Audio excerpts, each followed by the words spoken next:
Assalamualaikum warahmatullahi wabarakatuh. Perkenalkan, nama saya Ilham Bintang Pratama dari kelas FM21B. Baik, di sini saya akan menjelaskan tentang kejadian obat-obatan penginduksi kerusakan liver pada pasien sirosis rawat inap di RSUD Dr. Sudarso, Kalimantan Barat.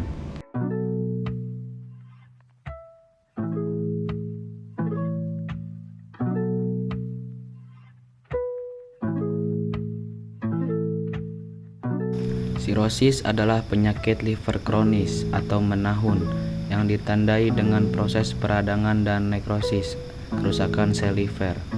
Salah satu penyebab timbulnya penyakit liver akut dan kronis adalah obat-obat penginduksi kerusakan liver atau drug induced liver injury (DILI) atau bersifat hepatotoksik.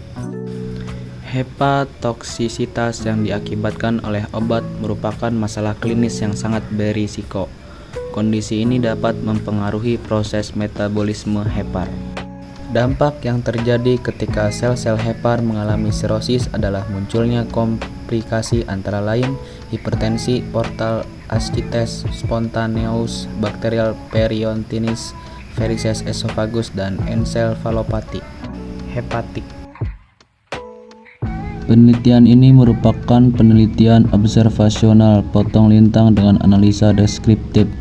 Pengambilan data persepan menggunakan rekam medik pasien sirosis rawat inap di RSUD Dr. Sudarso, Pontianak, Kalimantan Barat tahun 2017. Subjek penelitian dipilih dengan kriteria inklusi berikut. Pasien rawat inap dengan diagnosa sirosis ICD K74,6. Pasien dirawat inap antara Januari hingga Desember 2017 dan pasien menerima pengobatan selama rawat inap. Kriteria eksklusi meliputi pasien sirosis berusia kurang lebih 18 tahun, pasien sirosis pulang paksa atau yang memiliki data rekam medis tidak lengkap atau hilang. Hasil penelitian menunjukkan bahwa jumlah pasien sirosis rawat inap di RSUD Dr. Sudarso, Pontianak, Kalimantan Barat tahun 2017 sebanyak 45 pasien. Pasien yang memenuhi kriteria inklusi sebanyak 36 pasien dan 9 pasien dimasukkan dalam kriteria eksklusi karena satu pasien tidak tercantum data usianya dan sebanyak 8 pasien rekam medisnya hilang. Tabel 1 menunjukkan bahwa laki-laki memiliki faktor resiko lebih tinggi menderita sirosis 69,4% dibandingkan perempuan 30,6%.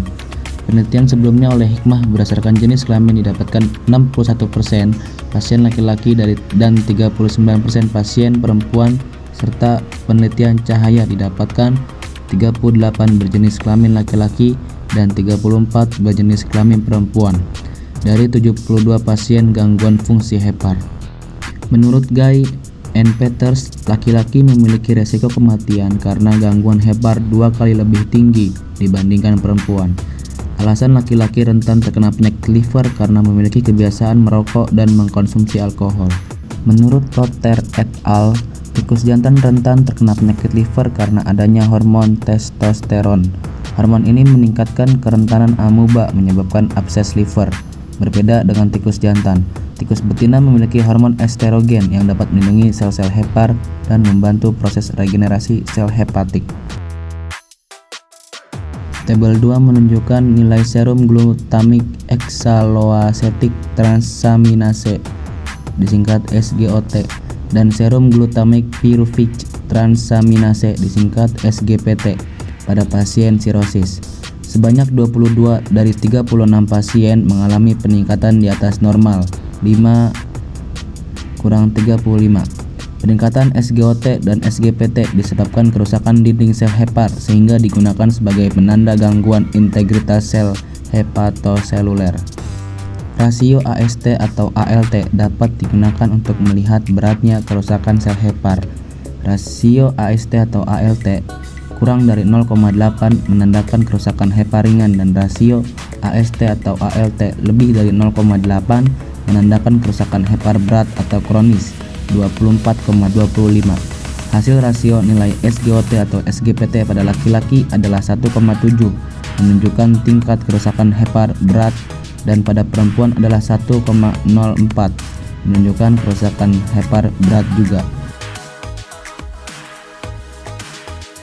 Tabel 3 menunjukkan bahwa penggunaan kelas terapi terbanyak yaitu antibiotik. Antibiotik dipilih sebagai terapi berdasarkan penyakit penyerta yang dialami pasien. Penggunaan antibiotik yang paling banyak adalah cefotaxime 52,8%. Cefotaxime merupakan antibiotik golongan cefalosporin generasi 3. Selain cefotaxime, cefixime dan ceftriaxone juga termasuk golongan cefalosporin generasi 3. Kelas terapi kedua yang banyak digunakan yaitu analgesik non-narkotik, anti-tukak, dan hepatoprotektor.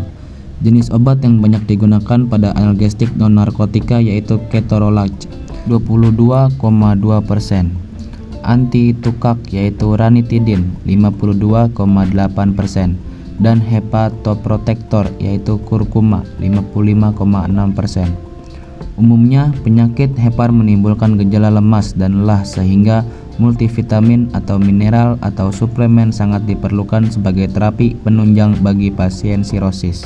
Kelas terapi lainnya ialah antidiabetik, antiemetik, antimigran, antivirus, dan lain-lainnya digunakan untuk mengurangi atau mengobati penyakit tambahan dan berbagai keluhan yang dialami pasien sirosis.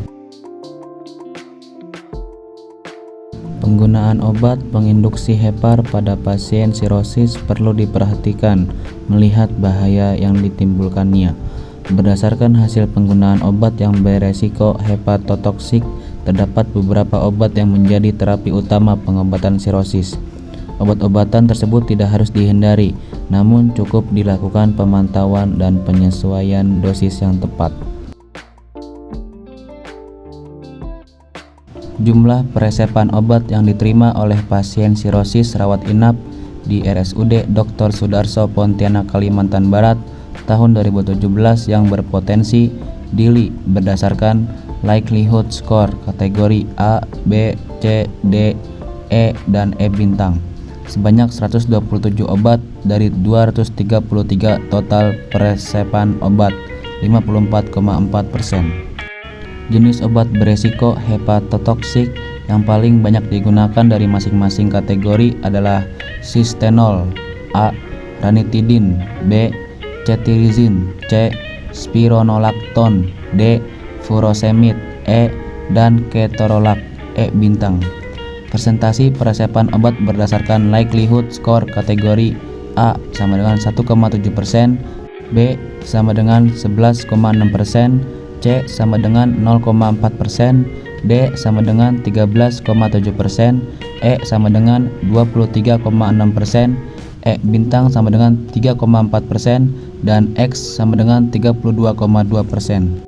Total persentase obat berpotensi DILI kategori A, B, C, D, E, dan E bintang sebanyak 54,4%.